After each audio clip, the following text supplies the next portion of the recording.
There's a moment that happens when life gets uncomfortable. It's a moment that most of us don't even notice. It's the moment you leave yourself. But here's what's strange. You think you're protecting yourself. You think you're coping. You think you're being strong. But what's actually happening is something inside you is working so hard to keep you safe because that's all it's ever known, that it's pushing away the very person who needs your attention most. That's a younger, more vulnerable part of you that's been exiled. Now let me paint you a picture. Something goes wrong, whatever it is. Jealousy, doubt, insecurity. Maybe it's a conversation that didn't land the way you wanted. Maybe it's a project that fell apart. Maybe your partner doesn't respond the way that you wanted to respond. Maybe it's just the weight of another hard day. And in that moment, something inside you makes a decision. Not a conscious one, but a decision nonetheless. A part of you, usually the part that's been keeping you functional, keeping you moving, keeping you acceptable to the world. That part decides that what you're feeling is too dangerous. That the discomfort, the vulnerability, the rawness, that if you let yourself feel it, you may not survive it. So this protector part does what it's always done. It pushes you to work harder. It criticizes you into performing better. It distracts you with your phone. It numbs you with food, wine, scrolling. It makes you so busy you don't have time to feel. But here's what's really happening. These protector parts aren't the problem. They're simply trying to keep you away from something they believe would overwhelm you. Something young, something hurt, something that got locked away a very long time ago.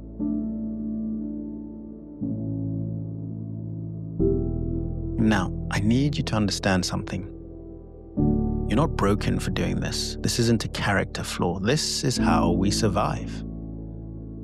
Because when you were young, maybe 7, maybe 8, maybe 12, something happened that made a part of you feel rejected, worthless, scared, fearful, ashamed. And that feeling was so unbelievably overwhelming that you shut down and had to lock it away. You exiled it, not consciously, but you pushed it down into some inner basement, some hidden place, into a corner, into a shadow, because you couldn't function with that much pain on the surface. And that's when other parts of you stepped in, protector parts. They took on the jobs. One part became the achiever, so you'd never feel worthless again. Another became the people pleaser, so you'd never be abandoned, never be rejected. Another became the outwardly confident one. And another became the critic, constantly scanning for mistakes so you'd never be humiliated again. Sound familiar? These parts have been working overtime ever since, and they are exhausted. But they can't stop, because they're still protecting that young, vulnerable, hurt part of you. The one You abandoned when life got too hard. The original abandonment. We fear someone else abandoning us, our partner, our boyfriend, our girlfriend, our wife, our husband. But the root of all of that fear is that initial abandonment of you to yourself. Now let me tell you what this looks like in real life. It looks like having a part of you that says, I'm fine, when you're not. Because another part is terrified that if you show vulnerability, you'll be rejected. It's like scrolling when your body is asking you to rest. Because a part of you is afraid that if you slow down, you'll feel something unbearable, something overwhelming. It looks like staying in relationships where you have to shrink because a part of you believes that's the only way to keep love. It looks like having this voice inside that's constantly criticizing you. And you've come to believe that that voice is you. But it's not. It's a part of you that's desperately trying to keep you safe by making sure you never mess up, never disappoint, and never give anyone a reason to leave.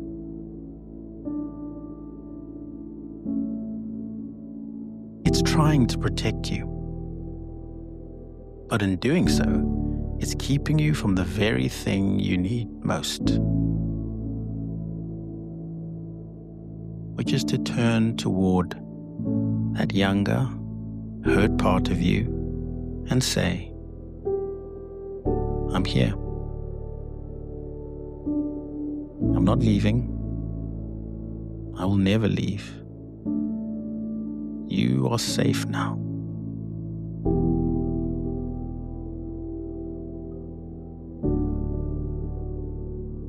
Because here's what I've learned.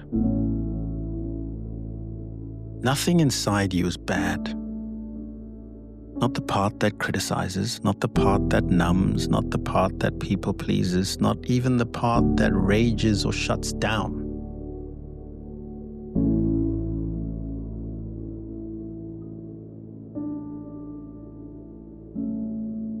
They're all just trying to help. I got forced into these extreme roles when you were young because the system needed protection. But they're not what they seem. Underneath the criticism is a part that wants you to succeed. Underneath the numbness is a part that's afraid of being overwhelmed. Underneath the people-pleasing is a part that just wants to be loved. They're all trying to protect something precious. That younger part of you, that more innocent part of you that still carries that hurt. I'll say that again. That younger part of you that still carries the hurt. So, how do you stay? How do you stay with yourself when life gets hard?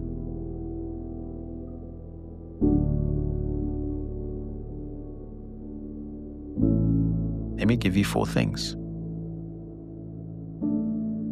The first thing is to start noticing which part of you is speaking. When you hear that critical voice, when you feel that impulse to numb, when you notice yourself overworking, just pause and ask, is this all of me? Or is this a part of me? And identify where in your body you feel that. Focus in on that, because here's the thing. You are not your parts. You are the one, the divine self who can notice them. There's a you, a deeper, calmer, more spacious you that can observe these parts without being taken over by them. And when you can separate even a little bit, everything changes. The second thing is to get curious. Instead of fighting with the part that's showing up, instead of trying to get rid of it or shame it or numb it, ask it, what are you afraid would happen if you didn't do this?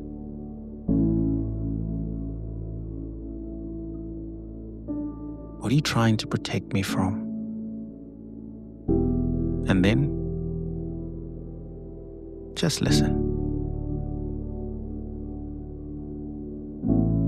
Don't think the answer. Allow it, like a leaf on a stream, to gently float in. And wait for that to happen. And what you'll find is that this part has a story. It has a reason. Perhaps your inner critic is afraid that if it doesn't push you, you'll fail, be abandoned, lose that job, lose that status. Maybe that part that numbs is afraid that if you feel the pain, it'll consume you. They're trying to help in the best way that they can. They just don't know there's another way yet. Let me say that again. They're trying to help. They just don't know there's another way yet. And the third thing, and this is where the healing happens. Speak to this protector part the way you would speak to someone you deeply care about. A best friend, a child. You might say, I see how hard you've been working. I see how much you've been trying to keep me safe. Thank you for protecting me all these years.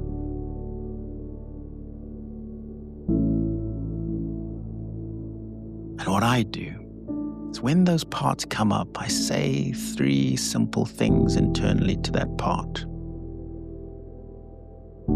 I see you. I hear you. I understand you. I see you. I hear you. I understand you. And something shifts when you do this, because these parts have been demonized, fought against, shamed, exiled, placed into the shadows. But when you appreciate them, when you acknowledge their intention, they start to relax. They start to trust that perhaps, just perhaps, they don't have to work so hard anymore.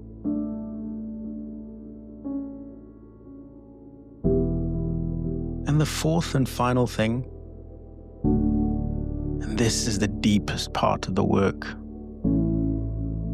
ask that protector part if you can go to the one it's protecting, that young part of you, the one that felt worthless, terrified, rejected, abandoned. The one that you locked away in a room because it was too painful to feel. And when you find that part, just simply be with it. Don't try to fix it. Don't try to make it feel better. Don't try to rush it through the pain. Just show up and be there for it. And then show up the next day, and the next day, and the next day. And with persistence, you begin to build trust and establish a relationship. And engage with them and speak with them and be with them in the way you would sit with a scared child. The way you'd hold space for someone you love who's hurting, who's grieving.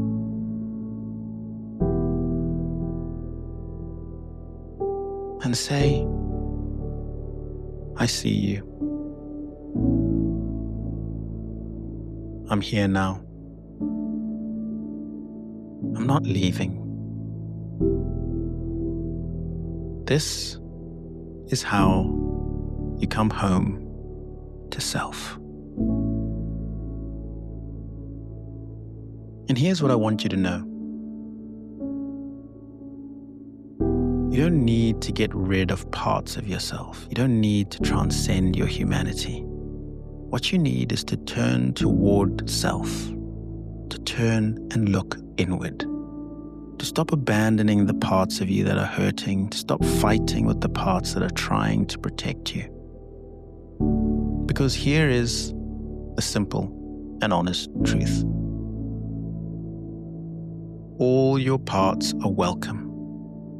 The critic, the people pleaser, the one that numbs, the one that rages, and especially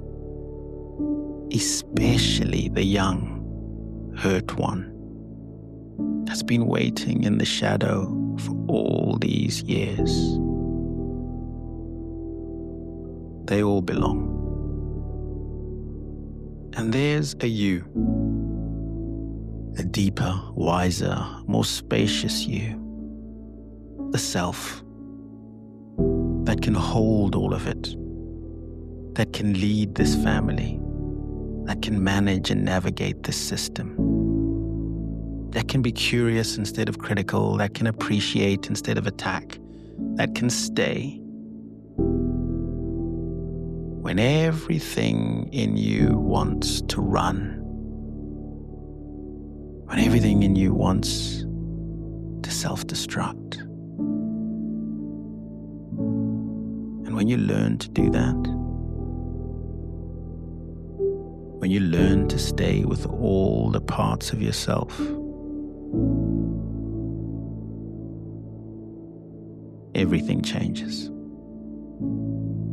Not because life gets easier, no, but because you're no longer walking through it fragmented. You're no longer at war with yourself. You're whole. You're complete. You truly understand that you were, you always will be, and are enough. So if you're watching this right now or listening to this right now and you're in a hard season, if you're feeling lost, if you're feeling scared, if you're feeling like you don't know how to keep going, I want you to hear this. There's nothing wrong with you. You're not broken. You're not too much. You're not beyond repair. You simply have parts of you that are still hurting, and parts that are working overtime to protect them. And they all need you. Not a therapist, not a guru, not someone out there, not me. They need you. They need self, the real you, the one who can be curious and calm and compassionate, the one who can sit, the one who can show up, the one who can stay. And that's the work. And I'm here walking it with you. If this resonated with you, I'd love to hear your story. Drop a comment below. Leave some feedback, a review, and tell me which protector part of you works the hardest. Write that in a journal, write that on a piece of paper. And if you feel, answer that to me in a comment or in a feedback or in the review. Which protector part of you works the hardest? Is it the critic, the achiever, the people pleaser, the one that numbs? And if you want more conversations like this, real, honest, grounded conversations about coming home to self, coming home to yourself, make sure that you follow, make sure that you subscribe, and listen to some of my other talks here. I put out a new episode every week, and I hope it resonates. If you are interested in starting this journey to come back to self, let's walk it together. Thanks for being here, and I'll see you in the next one.